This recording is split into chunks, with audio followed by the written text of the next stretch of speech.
Woohoo! So we should be live. We are live! Yay! Caitlin Hawekotte, like Pocket. Yes, exactly. It's so great to have you on You've Got Mel. Thank you for having me. I'm super excited to be here. Okay, can you speak up a little more? More, Yes, here, let me like get. somebody who's like really excited to be on the show. Well, the only reason I wouldn't be, I've got my 2-year-old sleeping, but that doesn't quell my excitement. Just my So, volume. you are somewhere on the west coast of the states. Yes, so I grew up in Southern California, but we just moved to Las Vegas. So we're just north of the Las Vegas Strip now. So you can be close to the gambling. Yes, exactly. That And was the goal. we're going to be talking about your life and the future of jobs, if jobs do have a future. But Yes, first, we have to begin with the jingle. a jingle, Yes, I mean, every interview show needs a jingle, doesn't it? of course. And I happen to have one, and I invested so much effort and time into it. We might as well hear it. Are you ready, Caitlin Hawekotte? Let's hear it. Do is smile. We're swell, can't you tell? From the beginning. Get a chair, grab a seat, or we'll sweep you off your feet. We move, we groove, you got Mel. Ease your legs, rest a while, all you gotta do is smile. We're swell, can't you tell? You got Mel. When the show begins, you better hold on real tight, or before you know it, you'll be high as a kite. Take a break, settle down, we're the only show in town. SRO, don't you know, you got Mel. Give it up, don't think twice, we're a hurricane on ice. What the hell, give a yell, ring your bell, show and tell. Mademoiselle, give a smell, you got Mel. You've got Mel. I love And it. Mel has Caitlin. Caitlin, it's so great to have you on the show. 1 second, I'll stop sharing. Absolutely. And this is wonderful. Caitlin Hawekotte. Yes. But it's not written Hawekotte, it's written Hawekotte. Yes. Yeah. It's always, it's the conversation starter every time I meet someone, because it looks 10 times more difficult. Yeah, you're one of these people who needs 2 name badges at a conference. Yes. And then with having the name Caitlin, because there's so many ways to spell it, it's always been, fun to try to spell the full name for everyone. So tell our viewers, first of all, how we met. Mm-hmm. So we have to thank Richard Lucas, I think, who introduced us. Yes. Yeah. Yeah. It's a whole chain of events. I have a friend, Anne, who introduced me to a writers kind of club called the London Writers Salon. And then they recommended the Rebel Book Club, which is a nonfiction book club. And Richard is a part of that. And I met him there. And then he invited me to join one of your TED circles, which is where you and I met. So there are a lot of people to thank for us to have met. Yeah. It's a whole circle. And hey, you're not even Jewish. I mean, it's remarkable. Or maybe you are, and like your name was Rabinovich and you changed it to Hawekotte. No, I was raised Catholic, and there are similar things in Catholic circles. There's so many people that you're all connected. Well, I'm delighted. This is a non-denominational program. Yes, I love it. Okay, so start at the beginning. Mm-hmm. You're a writer. You're a Mm-hmm. specialist in deciphering people's personalities, but Mm-hmm. I want to talk to you mainly today about professions, the future of jobs. Sure. I hope I can And help. you blew me away the first time. So start at the beginning and go for it. Awesome. Yeah. So like I said, I was raised in Southern California, youngest of 4 kids. Oh goodness. When I started college, well, this will tell you a little bit about why I love to do what I do. So when I started college, I started by applying to the film school within the school I attended. And I got in, and a semester into it, I felt like, I don't think this is for me. And it was a program that a lot of people were wanting to get into. And I felt this dual, I think all college freshmen, whether they need to or not, feel very pressured to make decisions about their major and where their life's going to go. So I think I felt that pressure. And then I also wanted to make sure to vacate the seat so somebody who really wanted to get in could get in if I didn't think it was for me. So I left that program after a semester. And then I decided to major in communication. I did that for a year and a half. And then I switched schools and ended up falling in love. I went to a community college in the meantime to pick up some credits and move to another university. And while I was there, I fell in love with psychology. And in hindsight, I can't believe that's not the first thing I went with.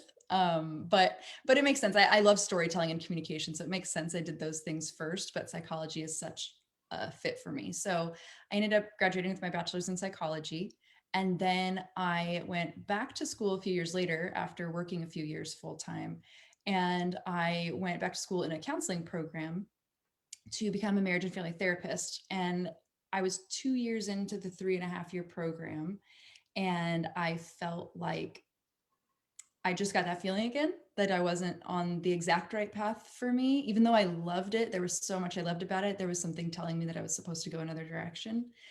And I ended up making the difficult decision to switch programs again. So I switched schools and programs again. And I ended up getting my master's in leadership development at a different school where I also worked. And while I worked there, I was in the career center and I was doing career coaching. And while I worked there, I got certified in the Myers-Briggs Type Indicator Personality Assessment, as well as the Clifton Strengths Assessment, also known as Strengths Finder. They changed the name a few years ago.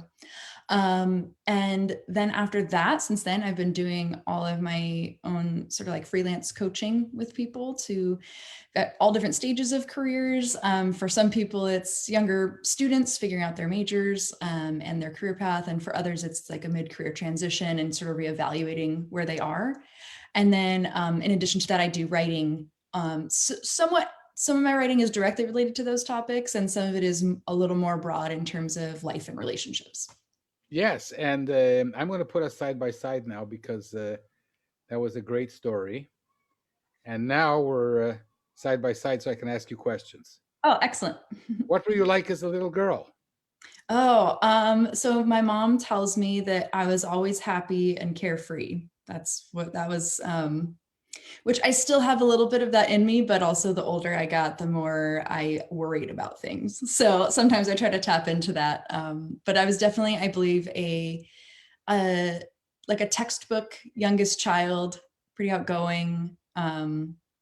Remember somebody told me I needed my own show when I was a kid because probably wanted a lot of attention. Or there was a period of time where I pursued acting. I really liked performance. Yes, Um, and I'm sure you can sing. I love to sing. Okay, we'll come back to that at the end. I have a little. Oh, I didn't say I was good, just for the record. I didn't say I was good at it, but I enjoyed doing it. No, passion is like 95% of it, isn't it? Yeah, yeah. I love that. Okay, and so this is you didn't have like anxieties, angst, anything that we can stick our teeth into, and say, Oh, "Hey, Caitlin isn't perfect. She was oh, afraid of worms." 100%. So when I was a kid, when I was really young, I was the kid climbing trees, jumping out of things, leaping off of stuff. Like and I was, going way too far out into the ocean. And then when I was about 13, which I guess is typical when puberty sets in and your hormones change, and a lot of times that can be when you experience some of That those. happened to me in my early 20s. I'm happy that Yeah. Yeah.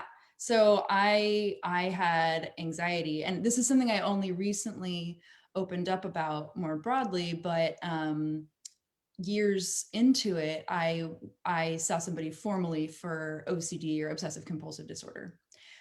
So it's something that that psychologist I went to told me it would be something that would very likely wax and wane throughout my life in terms of how much I feel its presence at different times. And I would say that's very much proven to be true. Um, when it first started, it was very strong. It was focusing on and it takes different forms too. So it initially it was focusing on symmetry of my appearance and getting very detailed about that, and staring in the mirror.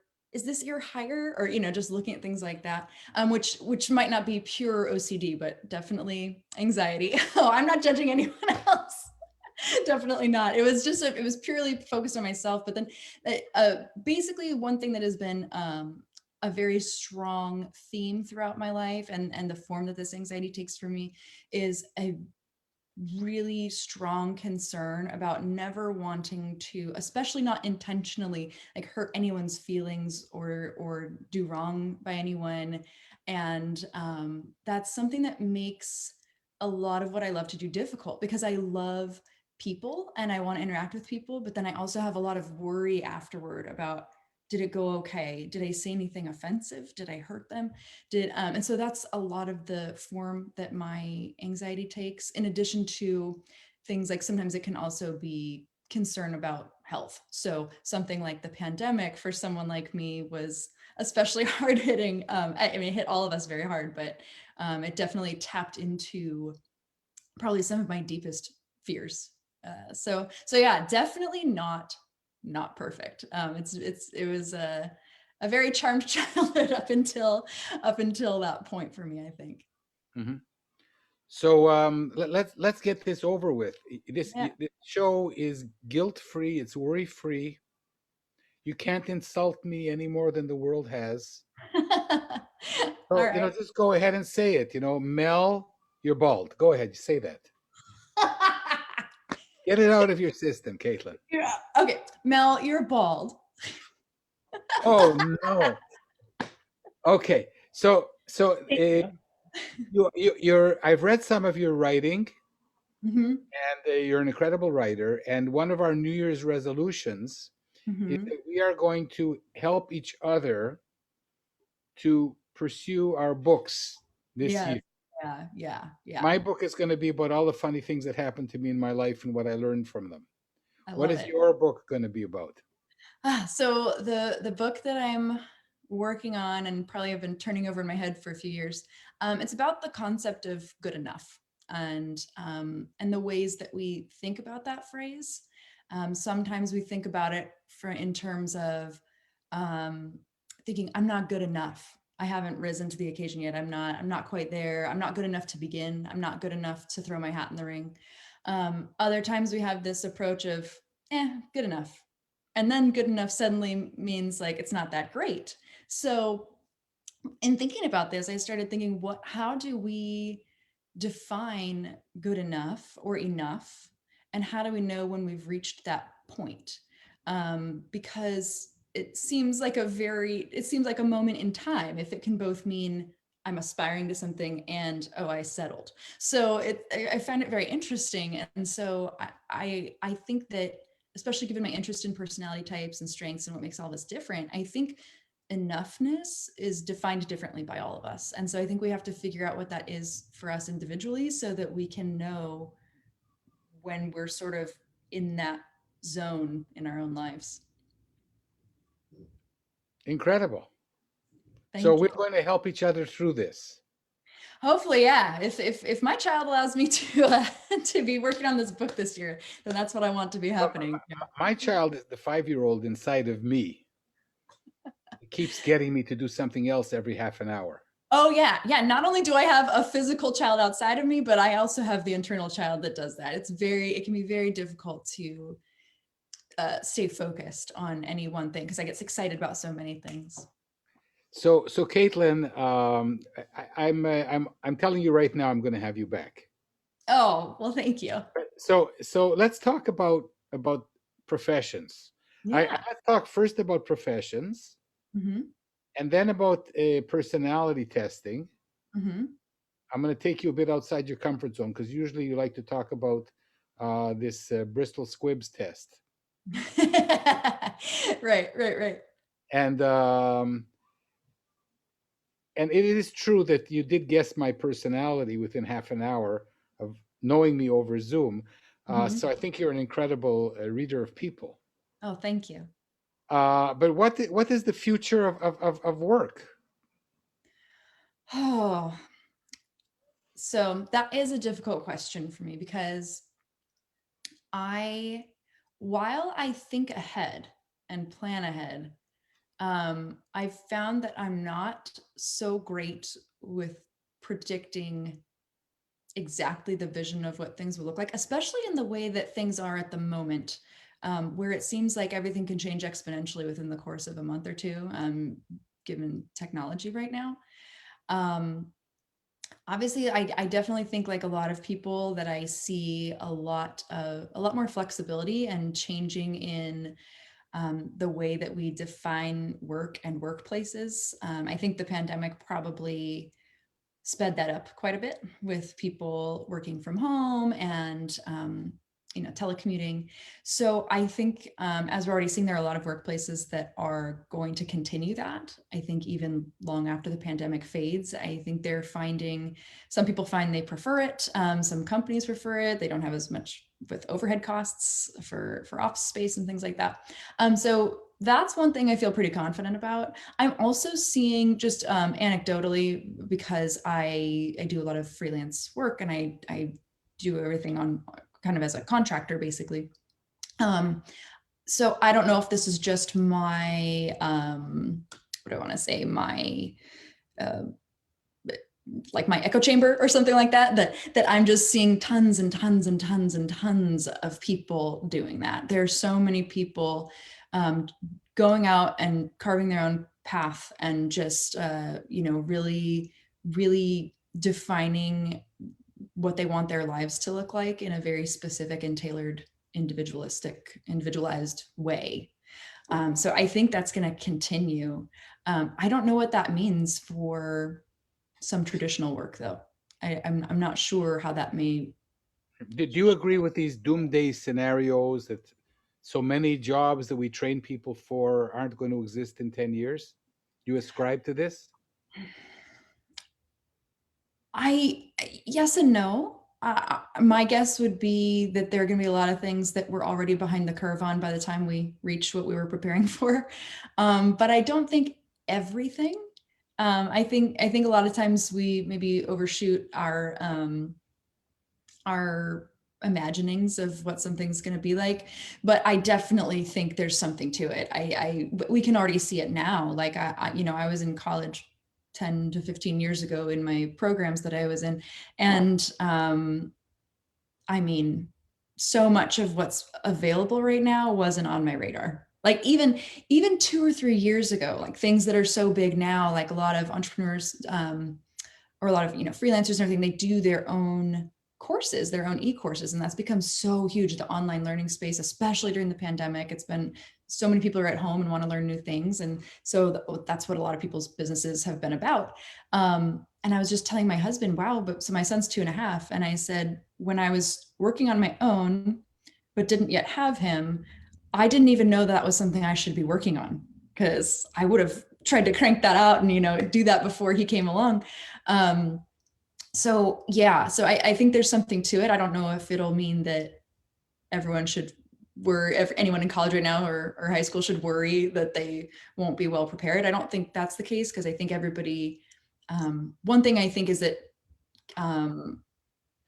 lifelong learning has become a thing, like I just said, with everybody doing these e-courses. So I'm not too worried. I think people will just continue to learn beyond their degrees and just keep up with what they need to with their professional development. So I don't know. I don't know if it's quite a doomsday scenario, even though there may be something to that people. So I have a chance to finding employment. Oh, absolutely. I have no doubt that you will. We'll have to work on that. So you've spent many years coaching college kids, and this fascinates me. What do you tell college kids? Do you first do your Bristol Squibbs test, and then Yeah. speak to them? Because So you can find out all about them just by speaking to them for 5 minutes. I know you already. yeah, and that came with time. I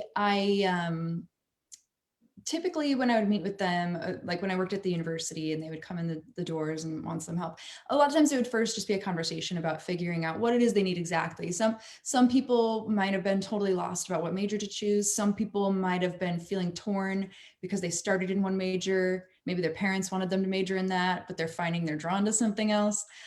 So that was always interesting. And then as we figure out, some people just need to have a little bit of better handle on what it is they do well, so they could write that into their cover letters and infuse it into their resumes. But it often would be the first step for me once we talk and figure out their needs. Then they would take the Myers-Briggs type indicator, and then we would discuss that. Myers-Briggs, that's the Yes. name. Yes. No. Oh, I thought you were making a joke, because a lot of people have joked before that it sounds like a medical type. Well, I'll tell you, because one of the things I do, especially at my age, is that when I don't know something, I pretend to turn it into a joke. Yeah, I think Don't tell anybody. I won't. I have everything written down here on a pad, but you know. No worries. I love it. I love that you just go with the flow, and it's your personality type. You can just, fill in the blanks. But yeah, so we would do that. We would figure out their type, and I think that provides a nice foundation, because basically Myers-Briggs helps you figure out how you take in information and how you make decisions about that information, how you process things. And then we would often do, there was an interest inventory we would do at the time. So then we would know not only their personality type, but what areas in life interest them. And then we ended up adding the Clifton strengths. So then we would also find out what their top 5 strengths were out of 34.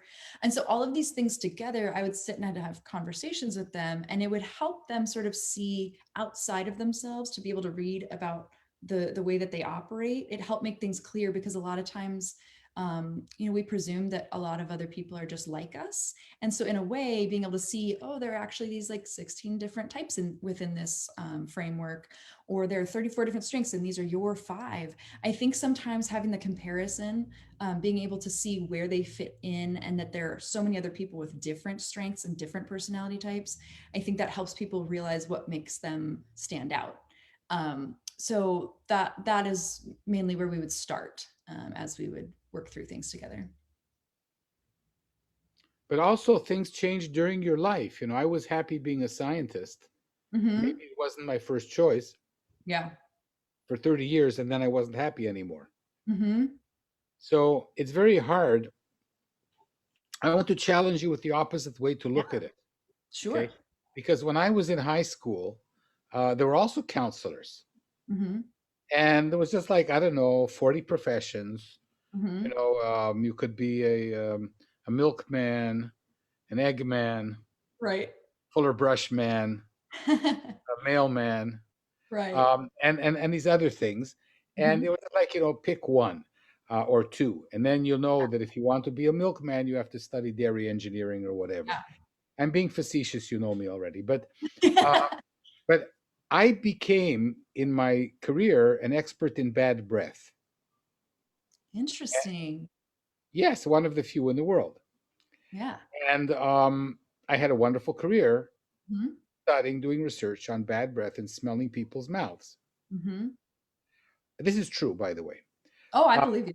And it's not written somewhere, oh, Mel, you like to be with people, and you have a nice sense of smell, and you like helping people with medical problems, but you hate blood. So why don't you be a bad breath specialist? Yeah. Number 17134. But I want to make the opposite argument now. That maybe in this Michigan, do you know what Michigan means?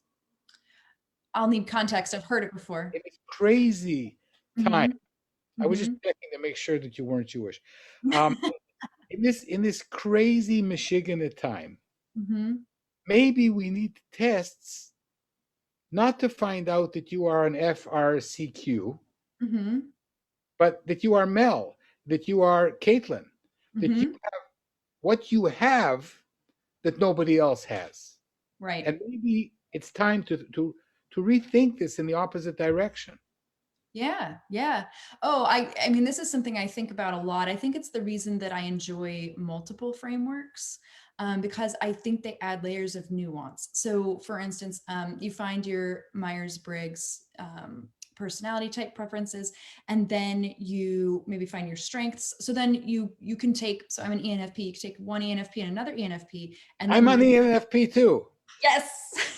Yes. Or EFTP. You had, I think your results said ENFP or ENTP.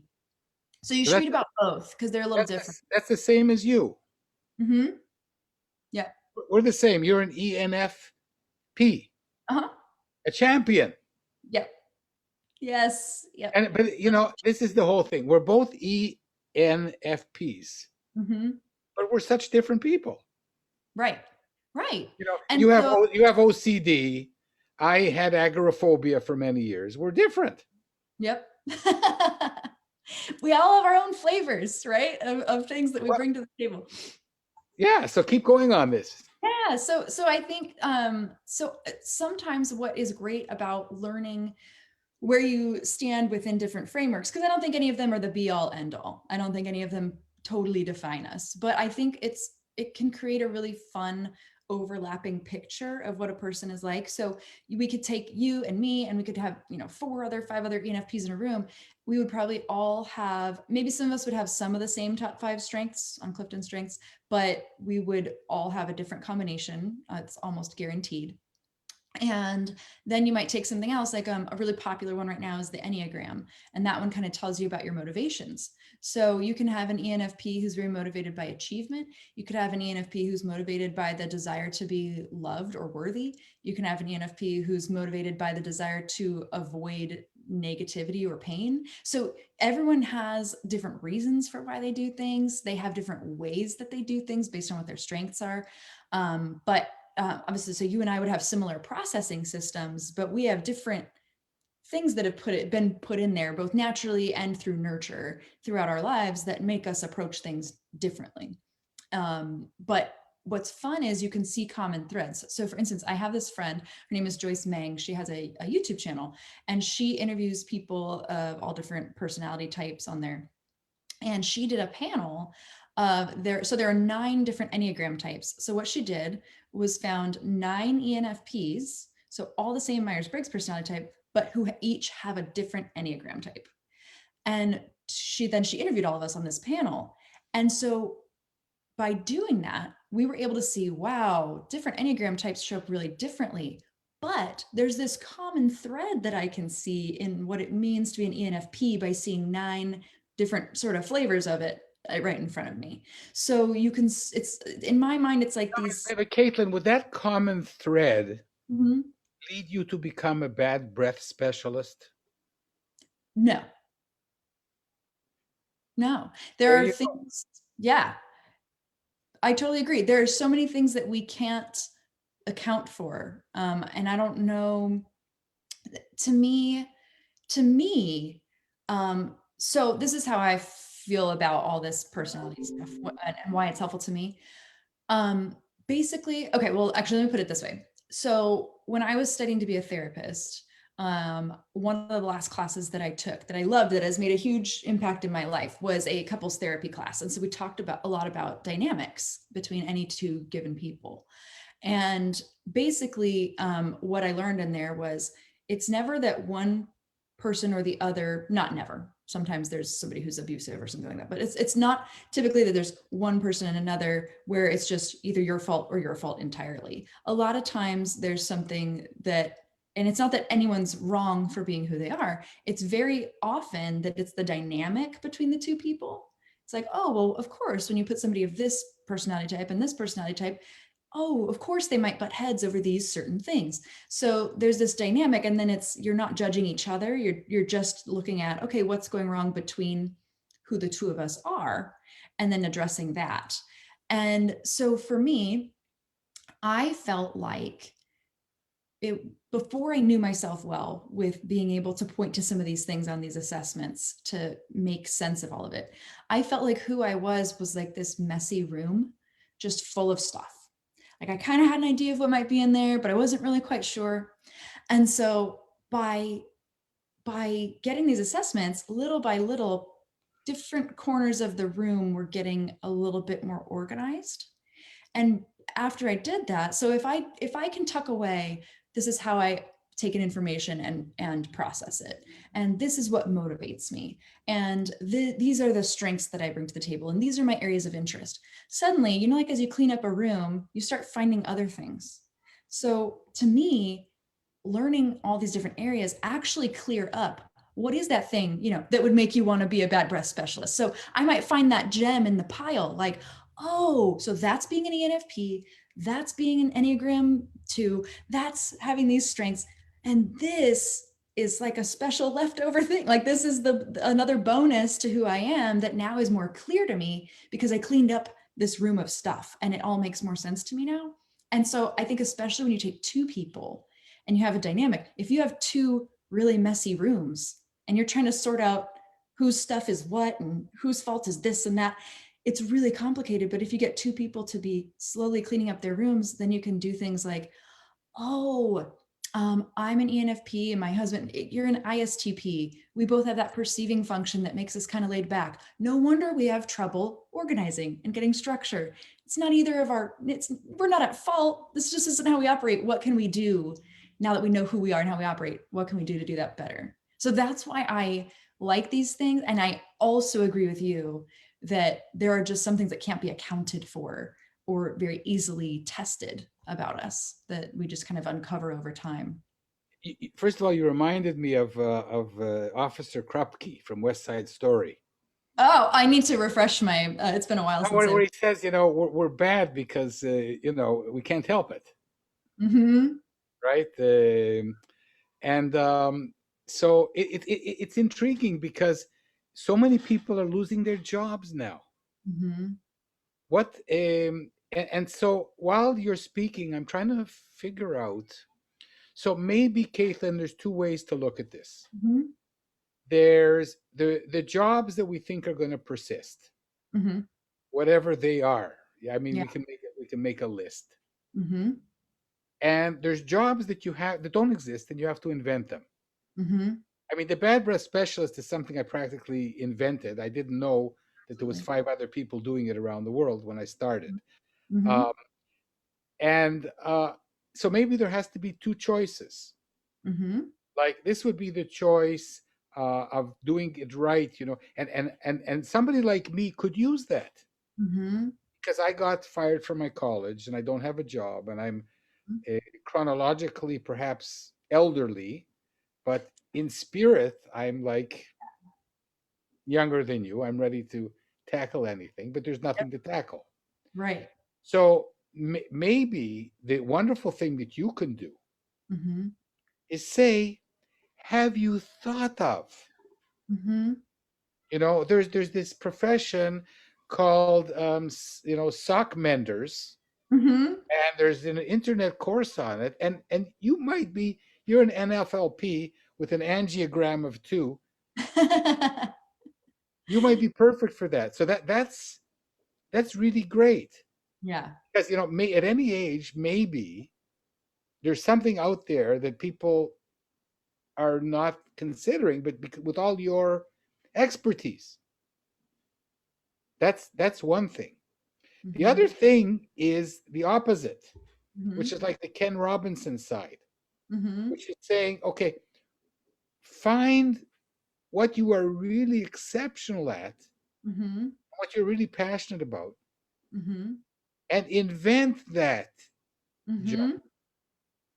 Right. Oh yeah. Yeah, I think sometimes, and this is a personality type thing too, I think. Some people, all they need is somebody to sort of help them see the horizon a little more and what the possibilities are out there. Because I think, you know, and this is why it's difficult when you talk about the future of work and what it's going to look like. I mean, I think we had, when I was a kid, we didn't see this coming. I mean, maybe some people did, but definitely the educational system didn't necessarily see it coming according to how we were being taught at the time, because technology was just increasing at a rate that we couldn't keep up with in our educational systems, I think. So we still had very traditional ideas like fireman, teacher, or firefighter, teacher, all these different things. And yeah, I think, there are jobs out there now that if you told somebody 20 years ago what your current title is or tried to explain to them what it is that you do, it would be very confusing.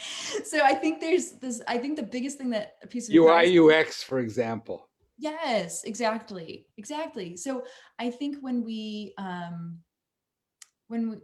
thing that should be explored all the time is you don't have to, like you said, a lot of times we continue to change our careers throughout our lives and our interests may shift. And so I think it's important to be able to teach people to be aware of and see the possibilities, and also to see it in that it's not necessarily, oh, that's the, for some people this works, but not everybody.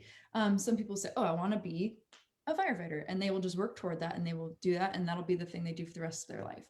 And that still happens sometimes with people, but not with, I think, probably the majority of us. So I think that teaching people to understand basically why I like these frameworks is it kind of teaches you what's in your toolbox. It's not just teaching you how to do one thing. It's letting you know, here are all the things that you do very naturally, and have the potential to strengthen and do even better. And so you can take those from any job and they can be transferable.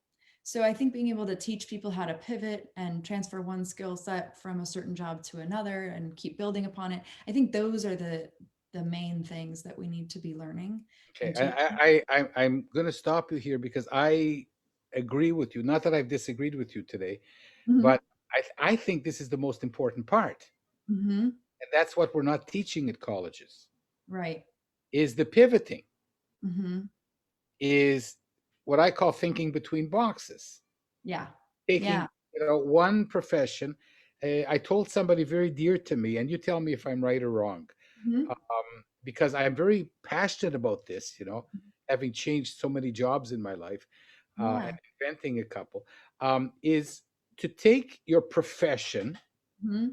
or what you think your profession is, and Mm-hmm. a hobby that you're most passionate about, Mm-hmm. and then see what would happen if you combine them. Yes. Yes. That is so I worked for this company called Road Trip Nation before I worked at the university. That's actually where I first took what was then called Strengths Finder, now Clifton Strengths. I first took it there, and that kind of helped my path. And their tagline of the company is "Define your own road in life."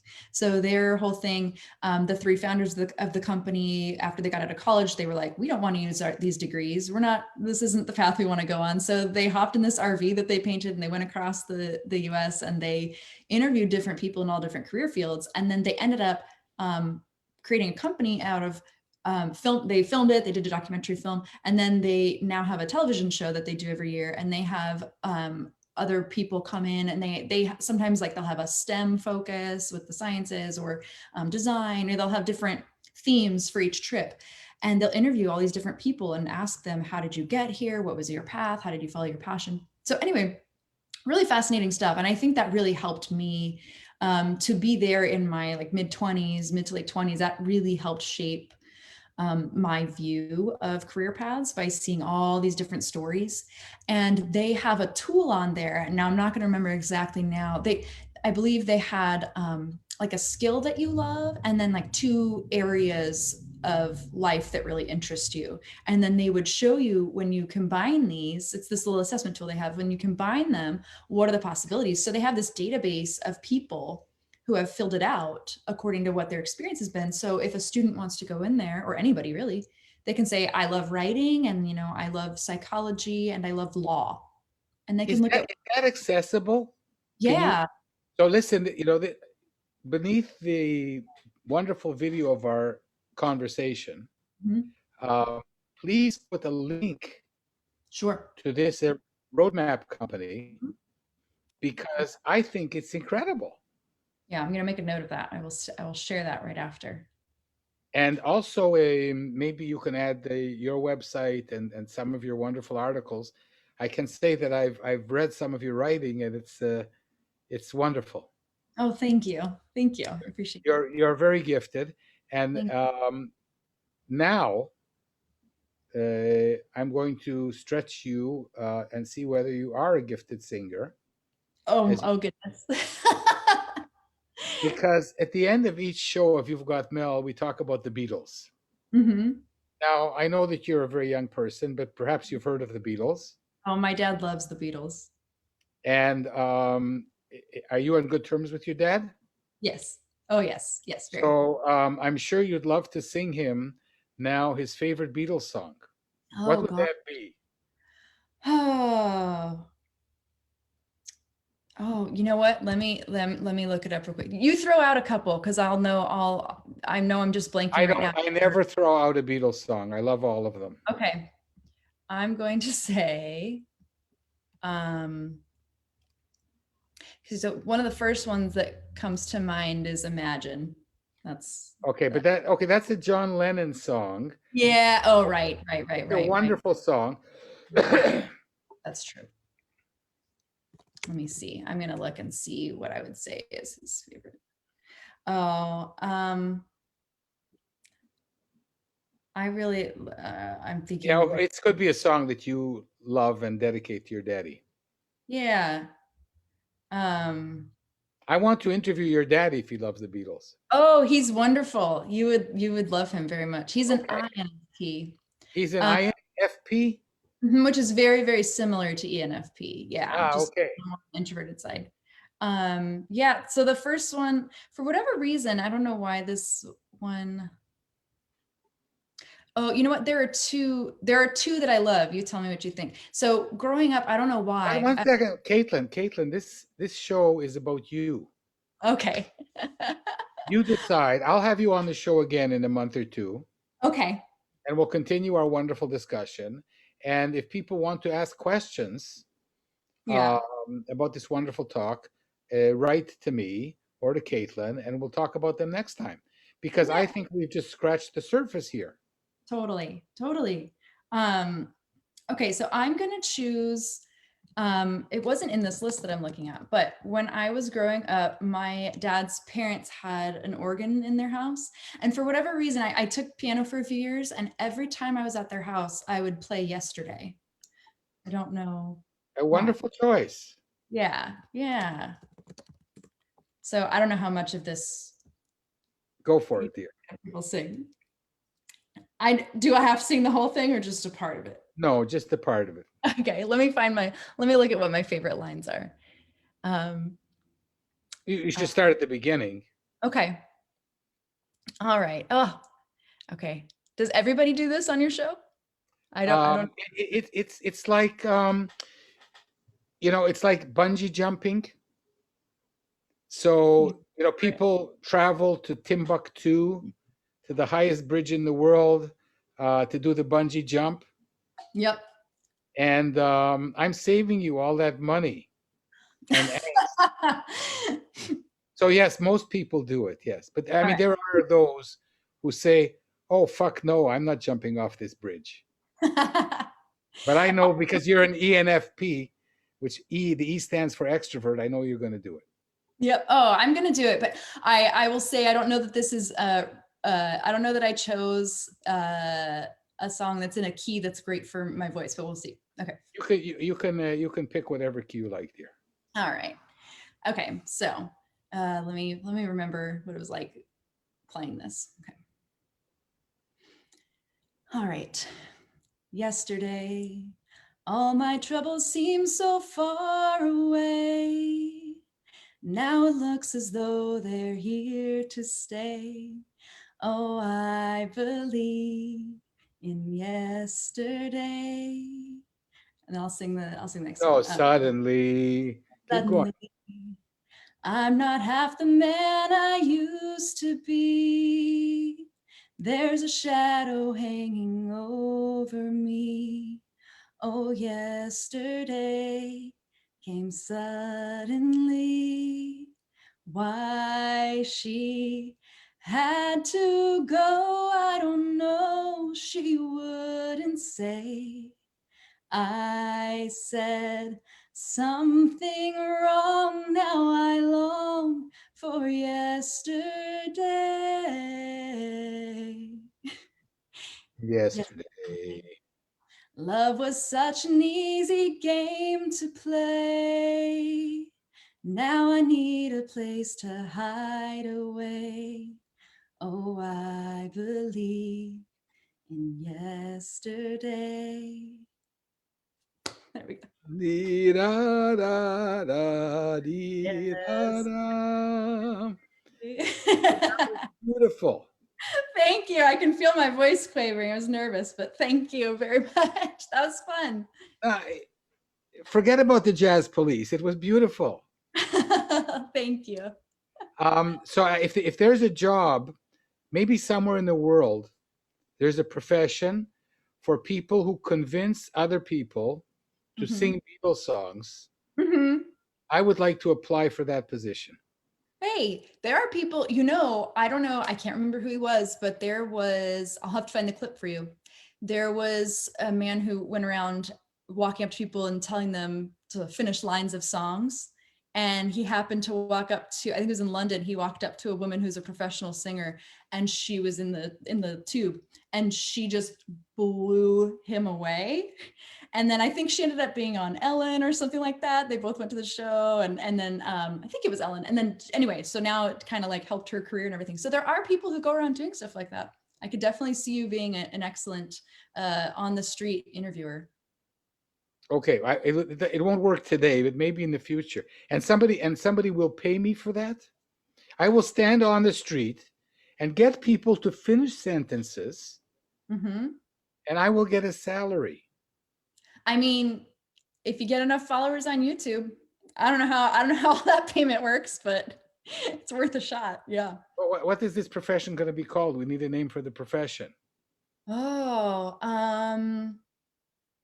A line let's ender. maybe it's a comfort zone disruptor.